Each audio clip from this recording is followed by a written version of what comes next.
Dhe ndoqëm edhe reagimet që pati lidhur me tragjedinë në Maqedoni të Veriut, ku si që përmende dhe nga tregoj edhe Nevriu, pas rastit që ndodhe në këtë diskotek, veç se ishte një gjë interesante që bëj fjalë për një moshë goxha të re, pra bëj fjalë për shumë të mitur, të cilët ishin mbledhur për të festuar një natë vikendin në Koçan të Maqedonisë së Veriut dhe se që duket përfundoi me fatalitet, pastaj pati edhe reagime të shumta edhe nga krejt institucional në Maqedoni të Veriut, patëm një mbledhje të menjëhershme atje të qeverisë, ku vetëse u morën disa vendime sigurisht lidhur me këto dhe u shpallën edhe 7 ditëzie. Nuk e marr parasysh që bëj fjalë për një numër të madh të viktimave dhe aty pam që pas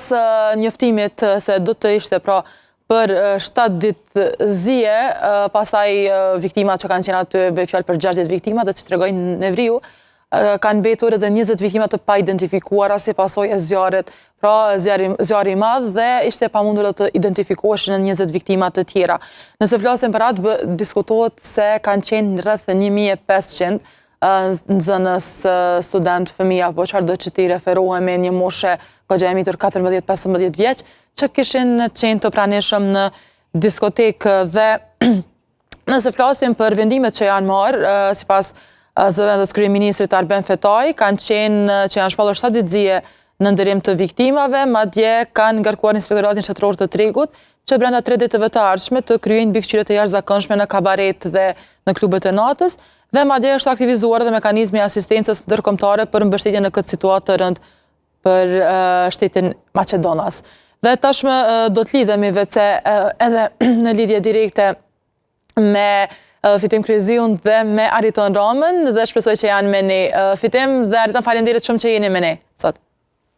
Përshëndetje. Përshëndetje, faleminderit juve. Po i nisim me juve, Fitim, cilat janë pra i morën pak a shumë disa diskutime nga Nevria Demi që ka qenë vetë duke raportuar nga vendi ngjarjes atje, por si është situata aktualisht në Maqedoni? Po sigurisht se pas një dite kaq të nxehur të cilët e kishim dje të gjithë në ekipet e mediave, sigurisht se sot vazhdojnë ato hetimet dhe të gjitha ato komunikatat të cilat vinë të një pas njëshme nga institucionet relevante të vendit në drejtim të hetimit të plotë dhe të zbardhjes të këtij rastit. Sigurisht se edhe në ditët respektivisht në orët e para të mëngjesit, veçmë nga informatat të cilat kemi siguruar një prej pacientëve në klinikën për sëmundje kirurgjikale këtu në Shkup, pra tek spitali qendror i qytetit, është transportuar në drejtim të Austrisë një pacient i cili ka qenë në gjendje të rëndë. Po ashtu në ora 23:30 minuta mbrëm 2 të tjerë janë transportuar në drejtim të Luksemburgut dhe të Gracit, të Austrisë, dhe këto janë informacionet e fundit. Sigurisht sot presim edhe informacione plotësuese nga Ministria e Punëve të Brendshme për hetimet të cilat janë hapur dhe sigurisht edhe nga Prokuroria Publike që kanë hapur, do thotë kanë kërkuar që ndaj 11 personave të dyshuar që kanë qenë të përfshirë në këtë rast, dyshohet se kanë qenë të përfshirë në këtë rast, sigurisht se është kërkuar edhe masë paraburgimit dhe presim gjatë ditës së sotme të dalin me qëndrime të definuara rreth këtij rasti të fjalë. Po, ndërkaq që Fitim sa i përket këtyre ishte një numër i madh realisht i viktimave dhe bëj fjalë për disa të mitur. A bëhet fjalë ndoshta për një proces gjyqësor lidhur me këtë, a do të nisë? Po sigurisht opinioni ishte edhe i zëvendës edhe i kryeministrit edhe i ministrit të punëve të brendshme, mirë po edhe të gjithë institucioneve të tjera të cilët kërkuan që hetimet të vazhdojnë deri në fund dhe përgjegjësi duhet të ketë domosdoshmërisht për këtë. Vetë puna e prokurorisë publike ku është themeluar një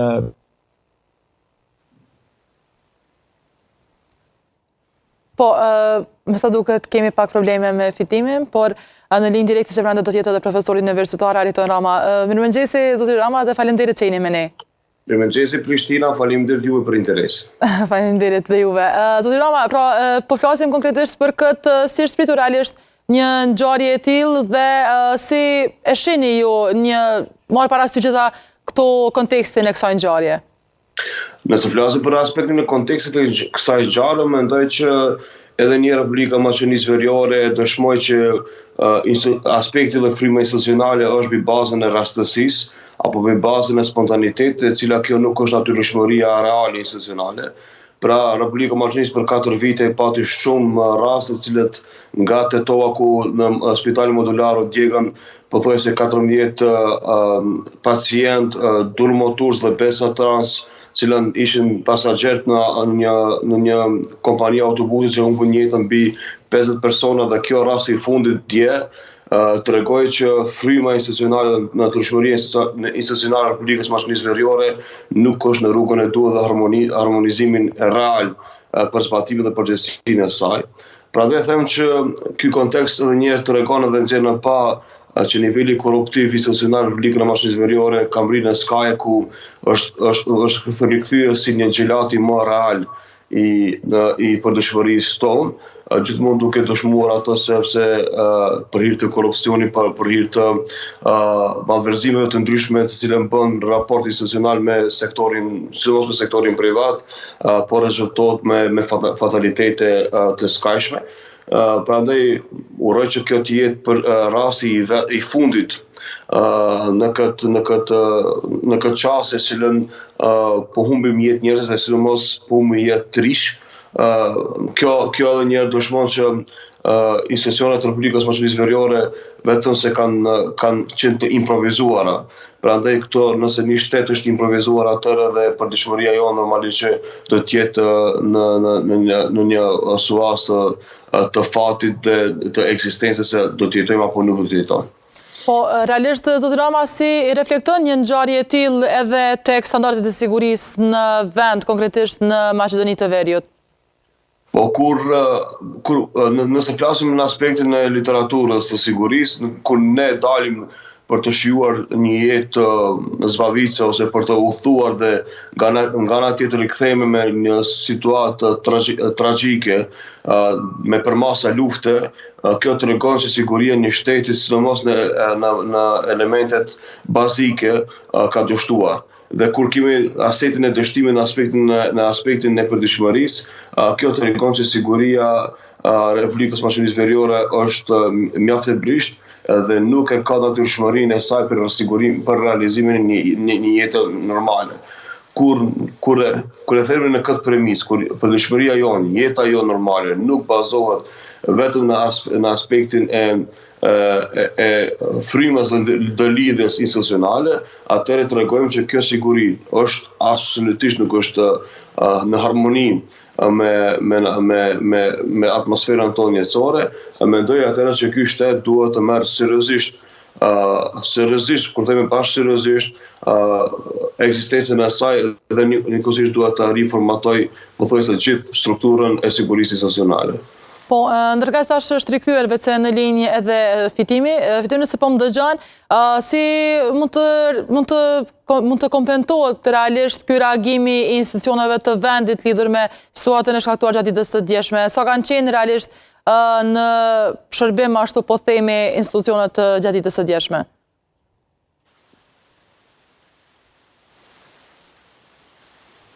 Nëse po më dëgjon, Fitim? Dhe si që duket prap kemi pak probleme me linjen me Fitimin, por zoti Rama, rikthehemi tek këtu. Nëse flasim pra konkretisht për këtë ngjarje dhe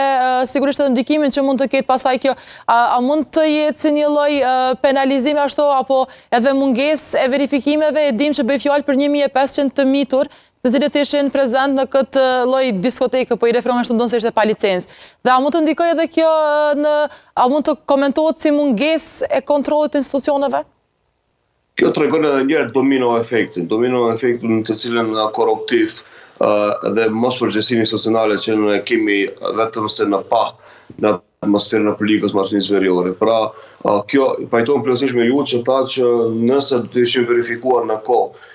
të miturit dhe nuk do ishin lejuar të hynë në diskotekën ose në klubin e natës, do të kishte një situatë njëkohësisht tjetër. Është e vërtetë që ka dalë sistemi nga kontrolli, kështu kur themi në gjuhën popullore, vetëm për interesa dhe konjunktura materiale. Pra, materializmi ka qenë i skajshëm deri diku në Republikën e Maqedonisë Veriore, por sot ka dëshmuar që materializmi e ka tejkaluar edhe percepcionin e jetës. Mendoj që këtu ka dështuar në çdo aspekt institucionet, prandaj është edhe njëkohësisht e pakuptueshme deklaratat institucionale që përgjegjësia i takon atij ose i takon këtij. Mendoj që nuk ka një lloj strategji dhe atmosfere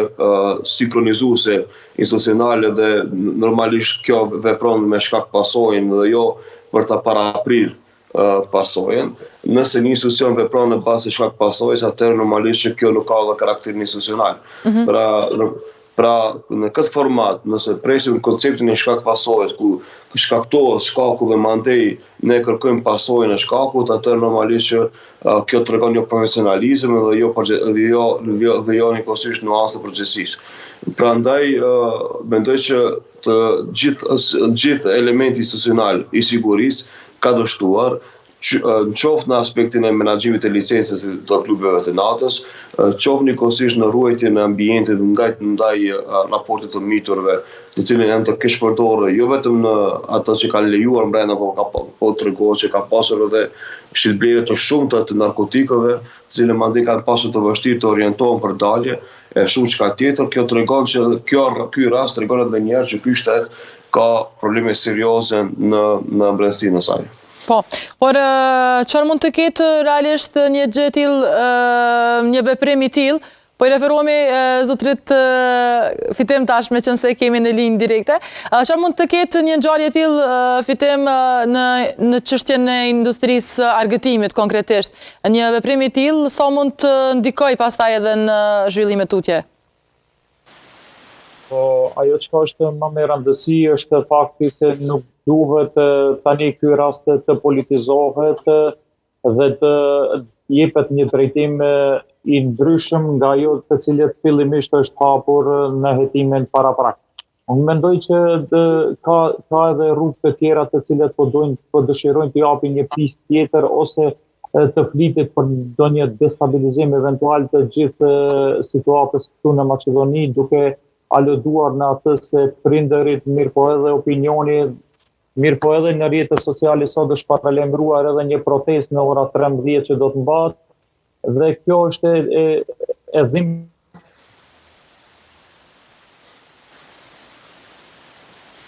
Po, Fitim siç duket prap kemi probleme dhe me qenë se nuk mund ta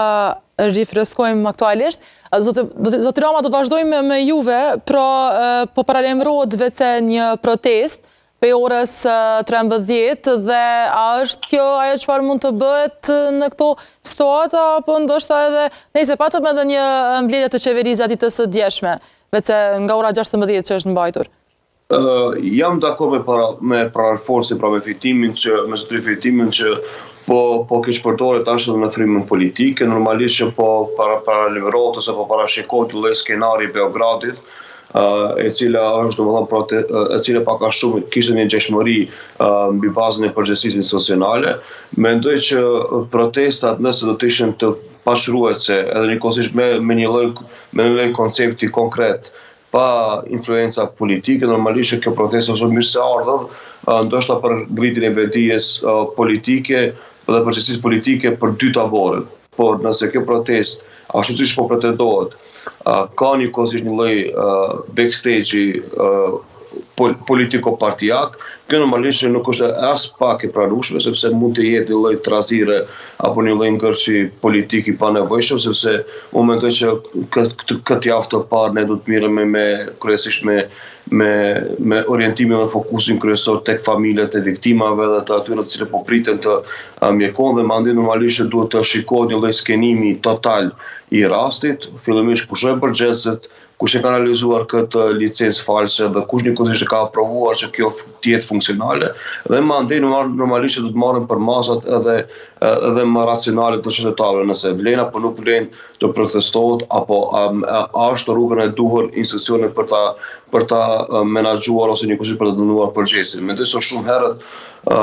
për të vendosur për të protestuar ose që do ishte i pari, nëse ky kontekst nuk do të jetë në rrugën e duhur të zgjidhjes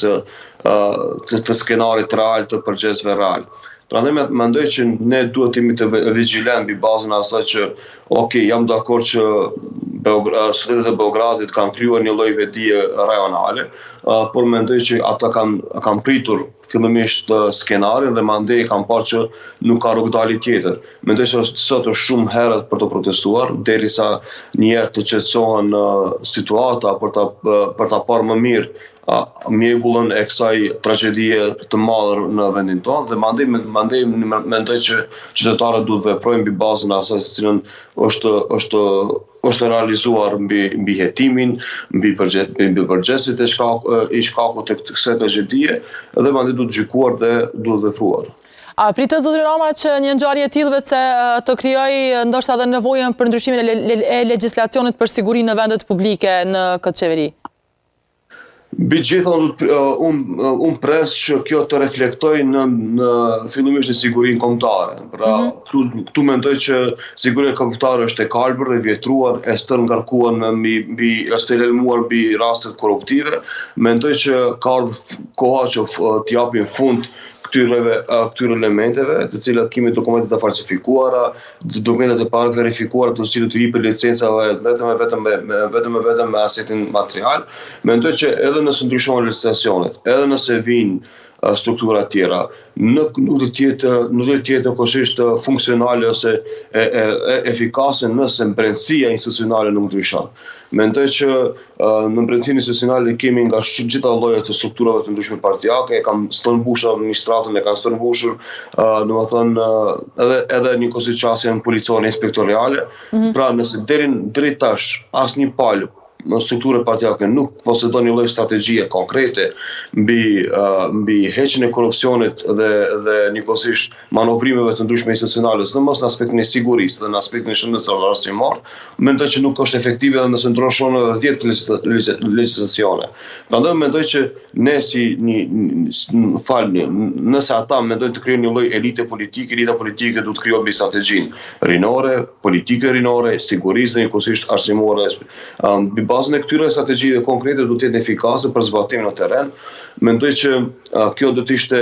fillimisht mbi vetdijen, por më së pas mbi luftën reale kundër korrupsionit dhe njëkohësisht mbi luftën reale për bazën e përgjegjësisë. Këtu ka dikush përgjegjësi, këtu duhet dikush të dënohet, këtu ka dikush që duhet të tërhiqet. Mendoj që këtu kjo ndoshta do të tregonte edhe pjekshmërinë politike për të ecur atej mbi fatin e Republikës Maqedonisë Veriore. Pra këtu përcaktohet fati i vetë shtetit. Po, ndërkaq që zotëri Kryeziu besoj jeni tash me ne dhe dua t'ju pyes lidhur me atë se si mund të ndikojë realisht një situatë e tillë në marrëdhëniet ndërretnike në Maqedoninë të Veriut, duke marrë parasysh edhe përbërjen që ka vetë në Koçan. Shpresojmë që kjo lidhje tani të funksionojë. Për sa i përket marrëdhënieve ndërretnike, e dim që situata në Maqedoninë e Veriut në këtë kontekst është çdo herë brishtë dhe marrëdhëniet ndërretnike shpeshherë kanë ndikuar që të merr epilog, do thotë edhe rastet më të ndërlikuara, që kur ka qenë ndoshta edhe formimi i qeverisë apo rënja e saj, sigurisht ka ndikuar edhe në përzgjedhjen e kryetarit të parë të parlamentit këtu në Maqedoni, kryetarit shqiptar. Do thotë nuk shpresoj dhe nuk dëshiroj që kjo tragjedi të merë kaje të tillë, do të jepet një kontekst ndërretnik këtu në vend. Shpresojmë që organet e drejtësisë ta zbardhin rastin deri në fund dhe mos ketë, siç thash edhe pak më parë, mos të jepen pista të tjera të cilat do të mund të devijojnë ndoshta edhe vetë qëllimin e këtij hetimit i cili duhet të ndërmerret. A mund të ndikojë zotëri Kryeziu realisht një veprim i tillë? A mund të ndikojë edhe në besimin e qytetarëve në institucionet përkatëse? Padyshim, për sa i përket besimit, po, duke ditur se në Maqedoninë e Veriut sidomos në organet e drejtësisë, qytetarët kanë një besim të luhatshëm, respektivisht nuk kanë fare besim duke i uthiru në anketat të cilat kanë bërë institucionet relevante, si vendore ashtu edhe ndërkombëtare, besueshmëria në institucionet e drejtësisë do thotë qytetarët besojnë vetëm 2 deri në 3%. Kjo lëndë shumë për të dëshiruar dhe hapë mundësi që realisht vendit të punojnë në këtë drejtim dhe duhet që organet e vendit dhe institucionet përkatëse të punojnë në këtë drejtim për të ashtuar besueshmërinë të qytetarëve që çdo hetim i cili do të hetohet, ashtu siç përmendi pak më parë edhe profesori Rama, ka ndodhur tragjedi edhe më të rënda, ndoshta se kjo apo të këtij nivelit dhe të cilat akoma nuk kanë një epilog përfundimtar. Vlen të theksohet, siç thamë edhe pak më herët, spitali modular në Tetov, ku djegën pacient, ku ishim edhe besa trans ajo durmotursit e kështu me radhë, do thotë shumë tragjedi kemi, ndërsa epilogët nuk kemi, nuk e di për çka, mirë po realisht këto po zbehin në masë të madhe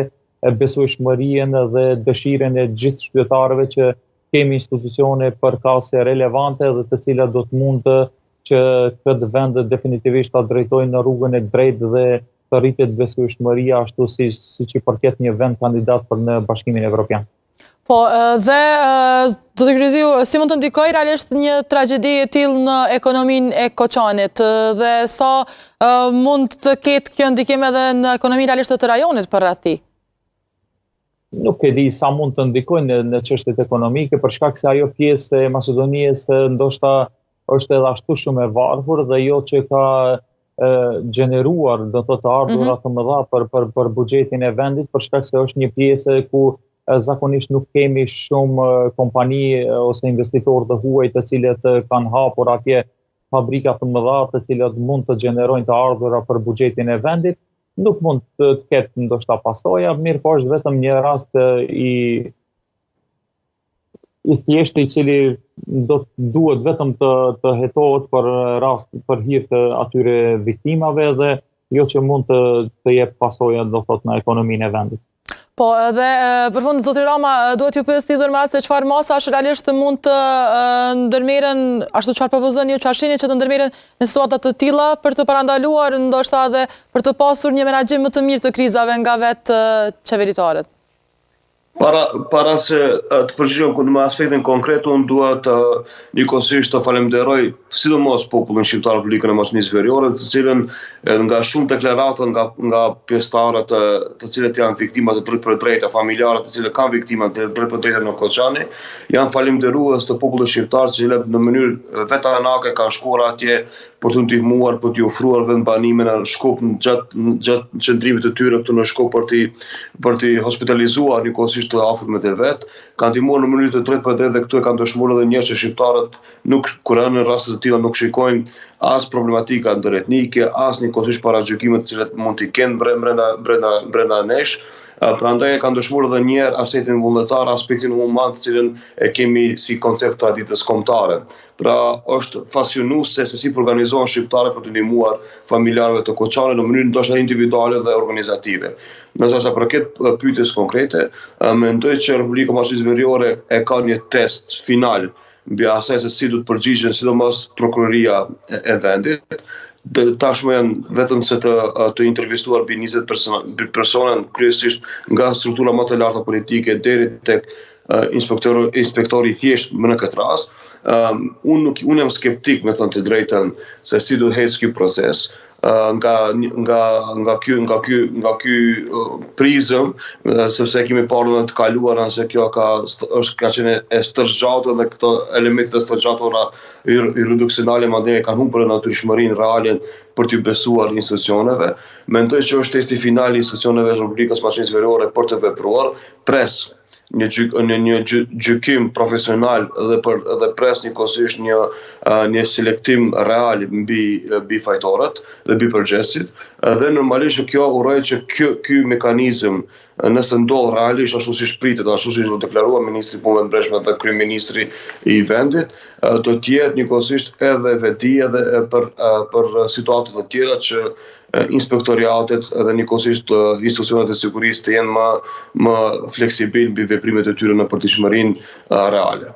Dhe për juve, zotër Kryziu, si shihni dhe çfarë mësimi ashtu po i themi mund të nxjerrë Maqedonia e Veriut pas kësaj problemi që pat, pas kësaj shpërtimit të zjarrit në Koqen? Kur jemi tek mësimet, duhet vërtet shumë të punojmë në këtë drejtim, për shkak se nëse rastet të cilat i përmenda pak më parë nuk kanë qenë një mësim për vendin tonë që duhet të rrekemi punës dhe të kapim më seriozisht organizimin e vendit, definitivisht kjo ngjarje veç më duhet të na kthjellë ashtu ta shpreh në zhargonin pak më qytetarë, që të kthjellë organet e vendit që të kapen dhe të rreken punës, të punojnë seriozisht, për shkak se sidomos në Maqedoni lindore kemi diskoteka të tilla të improvizuara në masë të madhe, të cilat pothuajse çdo natë organizojnë evente të tilla, mirë po jo vetëm tani të merremi pasi na ndodhi diskoteka e Koçanit dhe të merremi tani vetëm me diskoteka. Lëshime të panumërta ka, sikur në objektet do thotë hotelerike, ashtu edhe në restorante të cilët organizojnë evente të tilla ku kemi një masovitet të njerëzve të pranishëm aty